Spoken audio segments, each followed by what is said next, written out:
اب انہی پانچوں ٹولز کی کچھ ایڈوانس ٹیکنیکس کو ڈسکس کرتے ہیں. پہلے میں ان تمام ٹولز کو ریموو کر دیتا ہوں. تمام آبجیکٹس کو ریموو کرنے کے لیے جسٹ آبجیکٹ پہ کلک کریں, ڈیلیٹ کا بٹن پریس کریں اور انوانٹیڈ آبجیکٹس جو ہے وہ ریموو کر دیں. ناؤ سب سے پہلے ہم لوگ اسکوائر ڈرا کرتے ہیں اگین, اور اس اسکوائر کے اندر میں اس کے زوم سائز کو بڑا کرتا ہوں تاکہ میں بہتر طور پہ اس کو دیکھ سکوں اور اس پہ کام کر سکوں. تو میں نے اس کے لیے یہاں سے زوم سائز, زوم کا ٹول لیا اور اپنے آبجیکٹ کی رینج بنا لی ایگزیکٹلی. تو میرا آبجیکٹ کلیئر طریقے سے مجھے نظر آ رہا ہے. اب بات مجھے یہ کرنی ہے کہ آبجیکٹ کے جو کارنرز ہیں وہ بالکل شارپ ہیں اور اسٹریٹ ہیں, اس لیے یہ اسکوائر لگ رہے ہیں, لیکن میں چاہ رہا ہوں کہ اس کے جو کارنرز ہوں وہ تھوڑے سے راؤنڈ ہو جائیں. تو اس کو راؤنڈ کرنے کے لیے ہمارے پاس پراپرٹی ہے یہاں پر. یہ آبجیکٹ لائک یہ اسکوائر بنا ہوا ہے, یہ اسکوائر کا ہمارا لیفٹ ریکٹینگل کارنر ہے لائک دس, یہ ہمارا رائٹ ریکٹینگل کارنر ہے لائک دس, اسی طرح سے یہ باٹم لیفٹ ہے اور یہ باٹم رائٹ حصہ ہے. ٹھیک ہے, اس طرح سے. اب مجھے اس کے کارنرز چینج کرنے ہیں, تو میں یہاں سے آپ دیکھیں اس کے کارنرز کو جیسے ہی ایرو کو موو کر رہا ہوں اس کے کارنرز جو ہے وہ چینج ہو رہے ہیں. اگر میں اس کو کم کر رہا ہوں تو اس کے کارنرز جو ہے وہ ریڈیوز ہو رہے ہیں. جو راؤنڈ شیپس بن رہا تھا وہ اب نارمل ہو رہا ہے. زیرو جو ہے وہ ختم کر دے گا اور آپ جتنا بڑھانا چاہیں اتنا بڑھا سکتے ہیں. آپ یہاں پر ڈائریکٹ نمبر بھی لکھ سکتے ہیں. فار ایگزامپل میں 50 نمبر ایڈ کرتا ہوں, آپ دیکھیں چاروں کارنرز جو ہے وہ اس کے راؤنڈ ہو گئے اور ایٹ لیسٹ 50 پکسلز تک جو ہے وہ یہ راؤنڈ شیپ سے مجھے نظر آ رہے ہیں. لیکن ایک چیز کو غور کرنے سے یہ اندازہ ہو رہا ہے کہ جو بھی کام ہم ایک پراپرٹی کے اوپر کر رہے ہیں وہ چاروں کے اوپر افیکٹ کر رہی ہے. ٹھیک ہے, میں صرف اس کارنر کو یہاں سے ٹرن کرنا چاہتا ہوں, اس لیے میں نے یہاں 50% اس کو راؤنڈ کرنے کی کوشش کی, تو الٹیمیٹلی یہ چاروں کے اوپر افیکٹس آ گیا. میں ایسا نہیں چاہ رہا تھا. تو اگر آپ یہ چاہتے ہیں کہ کسی بھی ایک کارنر کو آپ اپنی مرضی سے چینج کریں, تو اس کی ایک پراپرٹی ہم جو ہے وہ کلوز کرتے ہیں, راؤنڈ کارنر ٹوگیدر. اس پہ جسٹ ایک کلک کرتے ہیں.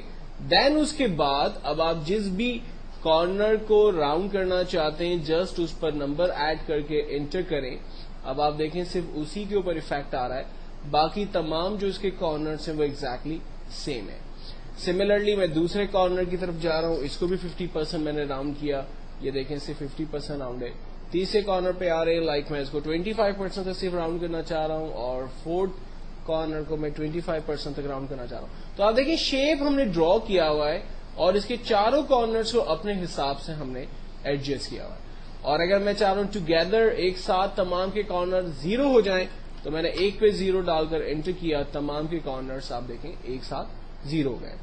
پلس جب ہم روٹیٹ کرتے ہیں تو اس روٹیٹ کی مدد سے اس کو کوئی شیپ بھی دے سکتے ہیں. فار ایگزامپل مجھے اس کے زوم کو پہلے ٹھیک کرنا ہے تاکہ میں ایک فریم بنانے کی کوشش کروں اس اسکوائر کی مدد سے. تو زوم کو ٹھیک کرنے کے دو طریقے. پہلا طریقہ یہ ہے کہ آپ زوم ٹول پہ چلے جائیں اور یہاں پر تھرڈ لاسٹ ٹول ہے زوم ٹو پیج, جس کی شارٹ کٹ ہے شفٹ F4. یا تو آپ ٹول کی مدد لے لیں یا پھر آپ اگر زوم بڑا ہے تو شفٹ F4 کر دیں, یعنی شارٹ کٹ کی کو پریس کریں, آپ کا پیج کا سائز جو ہے وہ ٹھیک ہو جائے گا. اب مجھے کام یہ کرنا ہے کہ جو آبجیکٹ میں نے اس وقت بنایا ہے اس کو ایک فوٹو فریم یا ایک فش ٹینک کا فریم جو ہے وہ بنانا میں چاہ رہا ہوں. تو میں نے جسٹ ایک سمپل فریم ڈرا کیا. اس کی ڈپلیکیٹ بناتے ہیں. ڈپلیکیٹ بنانے سے ہمیں فائدہ یہ ہوگا کہ ہمیں سیم سائز اور سیم پراپرٹی کا ایک اور آبجیکٹ مل جائے گا. تو ڈپلیکیٹ کا جو شارٹ کٹ ہے وہ کنٹرول ڈی ہے, ادروائز آپ ایڈٹ کے مینیو میں جاتے ہیں اور یہاں پر ڈپلیکیٹ کی کمانڈ کو یوز کرتے ہیں. تو فی الوقت میں نے آبجیکٹ کی ایک ڈپلیکیٹ کریٹ کر لی. دین اس کے بعد میں ریکٹینگل ٹول ایک اور ڈرا کرتا ہوں اور بالکل ایگزیکٹلی اس کی سائز جو میری فش ٹینک کی پہلے سے فریم بنی ہوئی ہے اس کی سائز کے حساب سے اس کو سیٹ کر لیتا ہوں. زوم سائز اگر سیٹ نہیں ہو رہی ہے, آبجیکٹ سائز اگر ٹھیک نہیں ہو رہی ہے تو میں زوم کی مدد سے اس کو ایگزیکٹلی دیکھ سکتا ہوں اور ایرو ٹول کی مدد سے اس کی سائز کو سیٹ کر سکتا ہوں.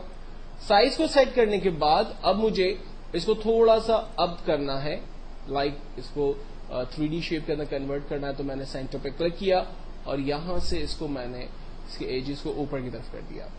سملرلی اس کی ڈپلیکیٹ لی, کنٹرول ڈی, اس کو سیکنڈ کارنر کی طرف موو کیا, میچ کر دیا بالکل, اور ٹاپ والی فریم کو لے کر اس کے ساتھ میچ کر دیا جو ہم نے ڈپلیکیٹ پہلے ہی سیم سائز کی بنا کے رکھی ہوئی تھی.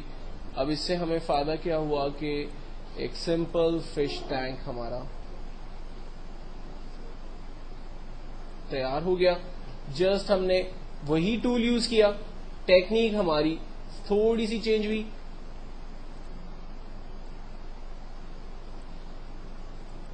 کیسے ہمیں یوز کرنا ہے, کہاں ہمیں یوز کرنا ہے, یہ آئیڈیا ہم نے تھوڑا سا لگایا, آبجیکٹ ہمارا تیار ہو گیا. اب آبجیکٹ کو تیار کرنے کے بعد اس میں ایک جو بیسک پرابلم آئے گی وہ اس کو موو کرنے کی آئے گی, یا اس کو ری شیپ سائز چھوٹا بڑا کرنے کی آئے گی, کیونکہ یہ 4 ڈفرنٹ شیپس کی مدد سے بنائے گئے. تو جب میں ایک کو موو کروں گا تو دوسرے کے اوپر دوسرا اپنی جگہ فکس ہے, دوسرے کو موو کرتا ہوں تو تیسرا فکس ہے. ٹھیک ہے, تو میں ان چاروں کو جو ہے وہ ایک ساتھ کیسے سلیکٹ کروں یا موو کروں. تو اس کا آسان طریقہ یہ ہے کہ آپ ایرو کا ٹول سلیکٹ کریں, اس فش ٹینک کی رینج بنائیے, رینج بنانے سے یہ چاروں آبجیکٹ سلیکٹ ہو گئے. دین ٹاپ پر ایک ٹول ہمیں نظر آتا ہے گروپ, ہم اسے گروپ میں ڈال دیں. گروپ کا شارٹ کٹ ہے Ctrl+G, آپ پریس کر سکتے ہیں, آبجیکٹ آپ کا گروپ میں کنورٹ ہو گیا. گروپ میں کنورٹ کرنے سے آپ کو فائدہ یہ ہوا کہ اب یہ پورا آبجیکٹ ایک ہو چکا ہے. موو کریں گے, چاروں اس کے آبجیکٹس ایک ساتھ موو ہو رہے ہیں.